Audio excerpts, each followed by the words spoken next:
Shalom Bapak Ibu Saudara yang terkasih di dalam Tuhan. Kita akan bersama-sama mempersiapkan diri untuk mengikuti perjamuan kudus yang akan diselenggarakan pada tanggal 4 Oktober tahun 2020. 4 Oktober itu bertepatan dengan Hari Perjamuan Kudus Sedunia dan Hari Pekabaran Injil Indonesia, sekaligus juga bertepatan dengan pembukaan bulan keluarga. Nah, seperti tahun-tahun yang lalu, kita akan bersama-sama memulai bulan keluarga dengan mengadakan perjamuan bersama. Dalam kesempatan ini, sebelum kita akan menerima sakramen perjamuan, kita akan meneliti, mempersiapkan diri kita melalui persiapan perjamuan kudus atau dalam bahasa Jawanya disebut pendadaran. Dan mari kita mulai dengan bersaat teduh.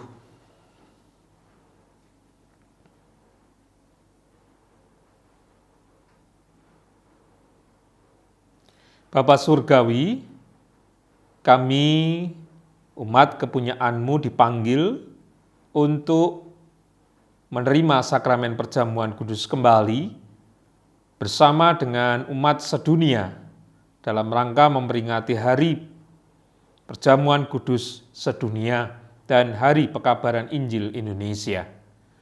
Saat ini kami mohon berkat-Mu untuk persiapan hati, jiwa, tubuh kami, supaya kami layak nanti ketika menerima sakramen dan melayani di tengah-tengah umat Tuhan. Sebelumnya kami mohon juga berkat-Mu untuk kami menerima firman Tuhan sebagai alat yang Tuhan pakai untuk mengingatkan kami betapa besar kasih Allah bagi hidup dan kehidupan kami. Di dalam Kristus kami berdoa. Amin. Firman Tuhan yang kita dengarkan menjadi landasan di dalam kita mempersiapkan diri. Saya ambilkan dari surat Filipi pasal yang kedua, ayatnya yang ke-12 sampai dengan yang ke-18. Surat Filipi pasal kedua, ayat 12 sampai dengan yang ke-18. Demikian.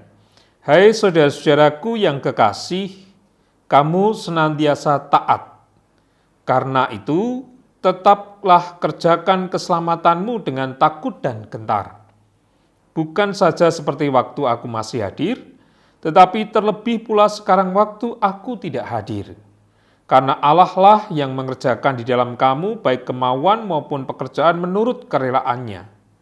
Lakukanlah segala sesuatu dengan tidak bersungut-sungut dan berbantah-bantahan, supaya kamu tiada beraib dan tiada bernoda, sebagai anak-anak Allah yang tidak bercela di tengah-tengah angkatan yang bengkok hatinya dan yang sesat ini, sehingga kamu bercahaya di antara mereka seperti bintang-bintang di dunia, sambil berpegang pada firman kehidupan, agar aku dapat bermegah pada hari Kristus, bahwa aku tidak percuma berlomba dan tidak percuma bersusah-susah.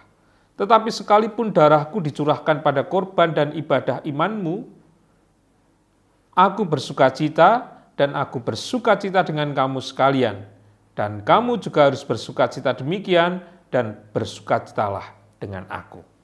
Demikian firman Tuhan yang menjadi dasar perenungan kita bersama untuk mempersiapkan diri menerima sakramen perjamuan kudus. Sama seperti yang disampaikan oleh Rasul Paulus kepada jemaat di Filipi, terutama melalui ayatnya yang ke-12 sampai 18 ini. Di tengah-tengah situasi sekarang ini, kita bersyukur karena Tuhan masih memperkenankan kita merasakan pemeliharaannya. Dalam banyak hal, dalam banyak perkara, dalam bentuk dan cara apapun yang Tuhan lakukan, dan itu Bapak Ibu sendiri yang bisa merasakan di tengah situasi sekarang ini. Walaupun secara manusiawi kadang-kadang sulit, ketika kita harus berhadapan dengan wabah yang terjadi. dan bahkan melalui imbasnya kita merasakan beratnya hidup, menjalani kehidupan pemberian Tuhan melalui pekerjaan, melalui apapun yang sekarang ini harus terbatasi dari yang dulu kita dapat kerjakan dengan baik. Namun demikian, Bapak Ibu Saudara yang terkasih di dalam Tuhan, oleh karena pemeliharaan Tuhan, kita diajak bersama untuk kembali mengerjakan karya Tuhan. Terutama kalau kita mengingat seperti yang diingatkan Rasul Paulus kepada jemaat di Filipi waktu itu, bahwa segala sesuatu yang dikerjakan oleh Rasul Paulus di tengah jemaat, menghadapi tantangan ketika ia harus menjalankan pekabaran Injil, dan kadang-kadang ia harus berbenturan dengan masalah, namun yang menjadi landasannya adalah dan kekuatan dia, pengharapan dia menjalani panggilan Tuhan karena darah Kristus yang telah dicurahkan bagi kita. Darah Kristus yang telah memperbaharui kehidupan iman dan kehidupan persekutuan. Itu yang menjadi titik tolak bagaimana Rasul Paulus terus bersukacita menjalankan tugas panggilan Tuhan ini. Dan menjaga bagaimana juga hidup di dalam kehendak-Nya. Supaya dengan demikian ketika ia menghadapi situasi-situasi yang sulit, bukan melihat saja perkara-perkara yang dihadapi, tetapi semuanya itu diletakkan di dalam pengharapan kepada Tuhan. Agar apa? Agar kita yang pertama, menjadi angkatan yang tidak bercela di hadapannya. Yang kedua, kita tetap hidup di dalam damai sejahtera, dalam kesucian, seperti yang dikatakan dalam ayat-ayat dalam ayat 12 sampai dengan yang ke-15. Apapun yang kita hadapi, apapun yang kita kerjakan, senantiasa berlandaskan ketaatan, berlandaskan kepada kehendak Tuhan, dan lakukan itu dengan syukur. Dengan demikian, kita akan merasakan bagaimana karya Tuhan itu memberikan kekuatan kepada kita. Sama seperti ketika saat ini kita persiapkan diri kita. Saat kita akan menerima sakramen perjamuan, sampai nanti tanggal 4 Oktober, kehidupan kita sehari-hari masih sama. Masih berkutat dengan persoalan-persoalan hidup. Masih karena stres kehidupan, kemudian kadang-kadang antara satu dengan yang lain timbul masalah.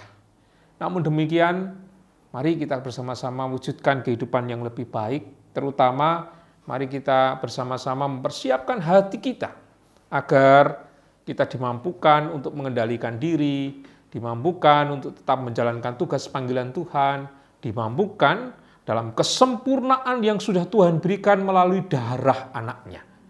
Sehingga melalui darahnya, sama seperti ketika kita akan menerima sakramen perjamuan kudus, mengingatkan kita terhadap pengorbanan dan darah Kristus yang curah.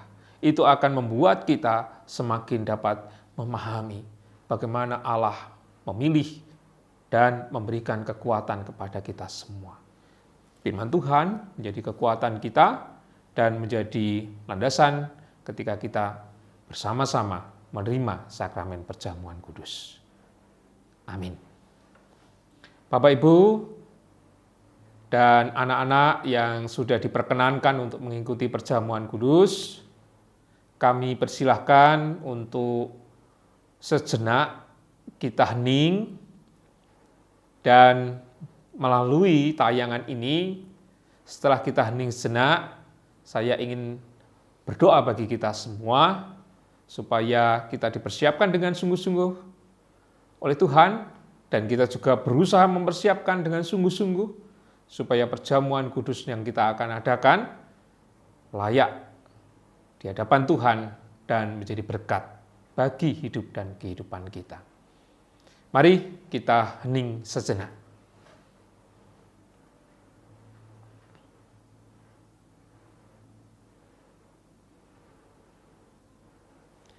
Semoga keheningan kita, semoga doa pribadi kita memohon kepada Tuhan agar Tuhan memperkenankan kita untuk menerima sakramen perjamuan dengan sukacita dan rasa syukur di hadapan Allah.